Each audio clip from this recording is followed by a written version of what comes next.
Гадаад мэдээний дараагийн хэсэгт бүгд найрамдах хятад улсын өмнөд хэсэгт болж буй байгалийн гамшигын талаар төлөвлөх болно. Тодорхойлбол тус улсын Гуанши мужид 60 гаруй мянган иргэнийг нүүлгэн шилжүүлэх болсон үерийн гамшиг тохиолдлоо. Мужийн хэмжээнд хамгийн багадаа 4 хүн амиа алдаж нийтдээ 90 мянган хүн гамшиг төртөөд байна. Хамгийн их хохирол амссан бүсүүдийн нэг болох Наннин хот болон түүний эргэн тойрон дох тосготой оршин суугчид дээвэр дээрээ гарч аврагдсан байна. Аврагчдын хүрэлцээ муу аврах замнуудын хэмжээ жижиг байгаа тул хүмүүсийг цаг алдалгүй нүүлгэн шилжүүлэх боломжгүй байгаад нутгийн иргэд гомдолтой байгаач. Түүнчлэн цахилгаан болон интернетийн сүлжээ тасарсны улмаас олон хүн гэр бүлийнхэнтэйгээ холбогдож чадахгүй байгаа. Нөхцөл байдалтай холбогдуулан бүгд найрамдах хятад улсын дарга Ши Жинпинг аврах тусламж үзүүлэх ажиллагааг бүх хүчээрээ зохион байгуулахыг үүрэг болгосон.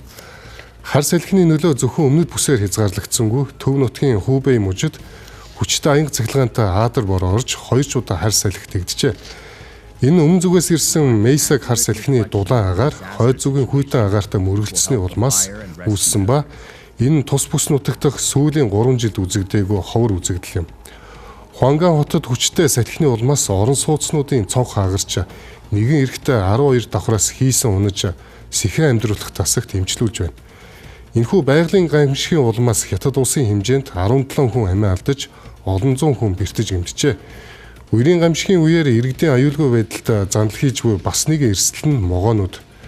Үерийн улс зэрлэг могоонуудыг ил гаргаж зогсохгүй уламжлалт ангаах ухаан болон хоол хүнсний зорилтоор могоо өржүүлдэг фермүүдийн олон тонны могоо алдагдахад хүргэжээ. Цахим сүлжээнд тархсан бичлэгүүдэд айлын шалан дээр том хар могоо явж байгааг хараад баламгдаж буй иргэдийн дүрс гарсан байна. Ирэх баригчид иргэдийг үерсэлсэн газраас явахдаа могооноос болгоомжиж сонор сэрэмжтэй байхыг анхааруулсан байна. Хятадын төв болон өмнөд хэсгээс гадна хойд нутгуудад ч цагаар эрсдэс үзэгдэл ажиглагдж байна. Өвөр Монголын Түндио хотод гинтүү ир буусны улмаас 2 малчин амиа алдсан бол Фушун хотод түүхэн дээд хэмжээнд хүрсэн Аадар бороо орсны улмаас мөн 3 хүн эрсэдсэн байна. Цаг уурын мэрэгчлүүд энэхүү үзэгдлийг дэлхийн цаг агаарын дулаалтай холбон тайлбарлаж байна. Үүний зэрэгцээ Баавын хэмээх дараагийн супер хар салхи энэ 7 өдрийн сүүлээр номхон далайг гатлан хятадын зүүн эргийг чиглэн ирж байгааг цаг уурын байгууллагаас анхааруулжээ.